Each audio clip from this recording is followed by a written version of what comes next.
Sarah, back again to talk with y'all about direct and indirect object pronouns. Empecemos. So for those of you who are familiar with reflexive verbs, direct and indirect object pronouns actually work really similarly. The only difference is that instead of doing an action to yourself, like you would in reflexive verbs, indirect and direct object pronouns involve someone doing an action to someone else, or to something else. So I'm going to start out with the indirect object pronouns. I'll write them out here on the board. So the indirect are me, if you're talking about me, I, yo, that would be me. Te, for tú, so you. Le, for él, ella, or usted. Nos, for nosotros, us. Os, for vosotros, which is like saying ustedes or y'all, but you only use it in Spain. And then les, for ellas, ellos, or ustedes. Let's start out with some examples. You've actually probably already seen the indirect object pronouns used in sentences where you're expressing your likes or dislikes. So for example, if you have this sentence, a mi amiga le gustan las fresas, that means my friend likes strawberries, right? But what you may not have realized is it's actually not your friend that's doing the liking in this sentence. Rather, the strawberries are pleasing your friend. So this is an example of indirect object pronouns because the apples are pleasing your friend.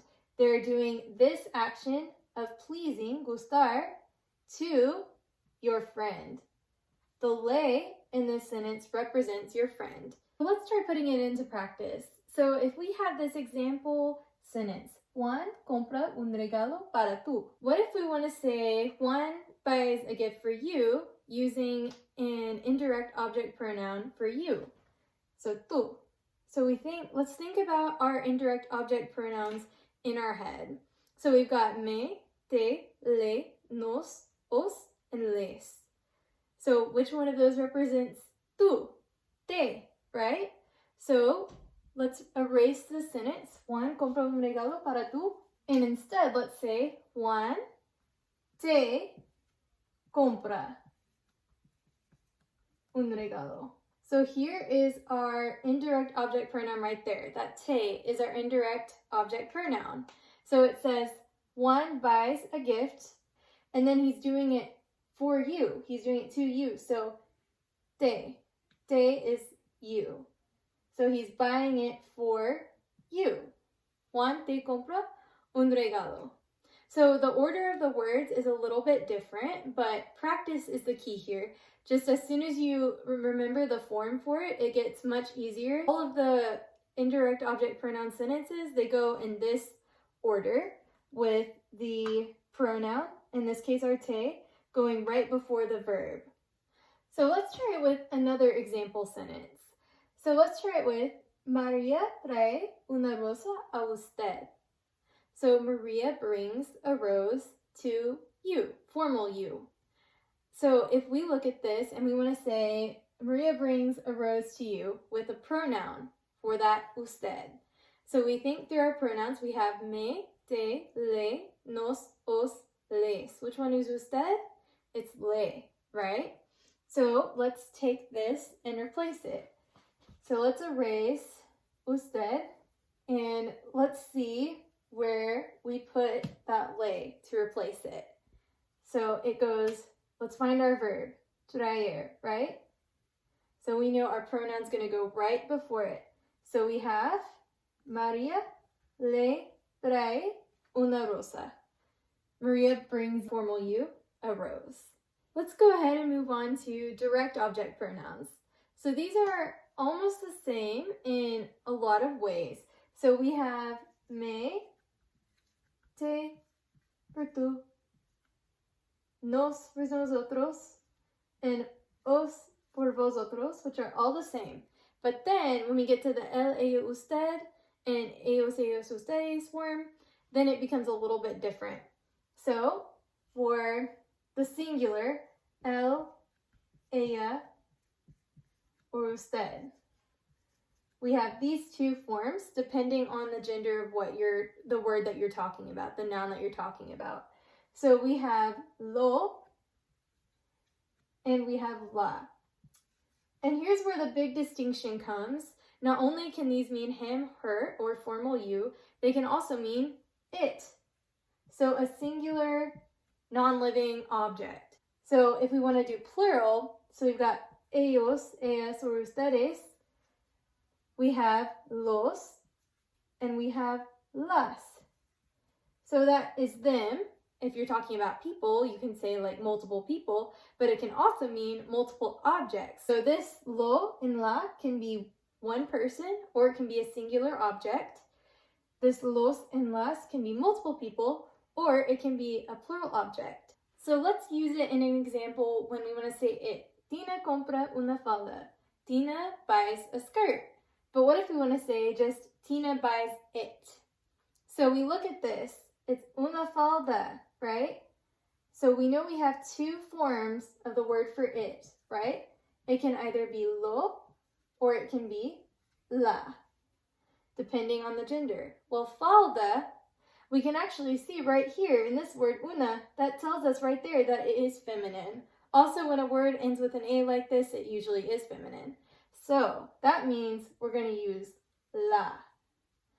And this, the order of the sentence works exactly the same way as our indirect object pronouns. So it goes right before the verb. So we go and find the verb, right, which is comprar. Tina compra. So we're going to take that la and put it right there. So we get Tina la compra. She buys it. So there is our direct object pronoun right there. So let's try with another example where we have more than one object, plural objects. So let's say Alex compra dos suéteres. Alex buys 2 sweaters. So if we want to say Alex buys them, the suéteres, the sweaters, that's what we're going to be replacing here. So we have 2 forms for the word for them. We have los and we have las, depending on the gender of what we're replacing, which is suéteres. So suéteres, that is a masculine noun. So we have los. So we take it and we put it right before the verb, just like in our other sentence. So we say Alex los compra. Alex buys them. And there is our direct object pronoun. Let's try direct object pronouns with a person example. If we have Marcos llama a su amiga, and we want to say Marcos calls her. So don't forget lo and la, they can mean it, but they can also refer to a person. So we have lo y la. They also depend on the person's gender. So if we want to say Marcos calls her, she's a girl, so we're going to use la. Like all our other examples, the pronoun goes right before the verb. So we would say Marcos la llama.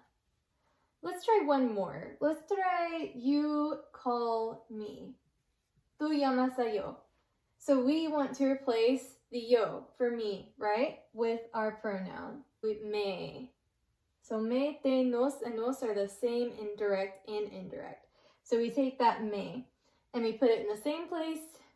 We put it right before that verb and we put it here. Tú me llamas. You call me. So it really gets interesting when you try to put an indirect and a direct object pronoun in a sentence together. So both of them together. So I'm going to use an example from back when we were talking about indirect object pronouns. So we had Juan te compra un regalo. Juan buys you a gift, right? But what if we want to say just Juan buys you it? So we want to replace un regalo. To do that, we'll use our direct object pronoun word for it, right? So we have lo and la, meaning it. And we choose for the gender of the word un regalo. That means that we're going to pick lo to replace the gift. The order for this is going to be, you put the indirect, which is the te, first. So we put the it right after that and right before the verb. We're going to put that lo right here. Juan te lo compra. Juan buys you it. All the sentences that have indirect and direct object pronouns together follow this form. If you want to get technical about the terms, it is indirect and then direct. We're going to do some more examples just to help us memorize this form here. It's super easy as soon as you know the form and the word order. So let's try it in an example where we have to find both the direct and indirect object pronouns for ourselves. So let's use this example sentence. Ella trae la pizza a nosotros. She brings the pizza to us. We're going to change it to she brings us it. Let's find our indirect first. So the one that's referring to us. Our indirect object pronoun would be nos, right? So we know that's going to be nos. And then for the it is going to be replacing the pizza, right? If we want to say she brings us it. And because of the gender, it's feminine, right? We're going to do la. We're going to use the same order as we did for the last example. So we're going to say ella nos la trae. She brings us it. If you want to do a literal translation, you're saying she, us, it brings. That's just the order of the words in Spanish. So one more little note. I'm just going to do it through an example. So let's use the one from earlier. Juan compra un regalo. But instead of saying para tú, let's say Juan compra un regalo para ella. We know that our indirect is going to go first. It's going to go here. And then we know un regalo is lo, right? So Juan lo compra, Juan buys it. But we're wanting to say for her. So normally our indirect object pronoun for an ella would be le, right? It'd be le. But then we have a really weird sounding sentence that sounds like Juan le lo compra. Well, Spanish is very pronunciation based, so when it's next to a direct object pronoun like this, it's going to change to se. But only when it's next to a direct object pronoun. So I just thought I would mention that really quick. I'm going to go over an alternate form with the same example sentence. It's the same exact meaning, but just a different way of saying it that you might see or that you might prefer. Sometimes you'll see this with the pronouns tacked on to the end of the verb with an extra accent. So instead of saying Juan se lo compra, you might see Juan compráselo. All one word. So, and then there's an extra accent right on that A. So it still means the same thing, and it's still in the same order, as in like the se goes before the lo. But it's compráselo. If you want to know how to do this form, it does require this extra accent. If you wanted to say, Juan buys me the gift, for example, we would say, Juan comprámelo. So how we remember where the accent goes? We need it because it's such a long word, and we need the accent to help us pronounce it. So we look at our syllables, and we count the last 3 syllables from the end. So we go 1, 2, 3, accent on me. Comprámelo. Comprámelo. So that's how we know where our accent goes if you just want to learn this form. So that was a little review of direct and indirect object pronouns. I hope it clarified maybe a few things you might have been confused about. And if you have any questions, please just let me know in the comments. Adios!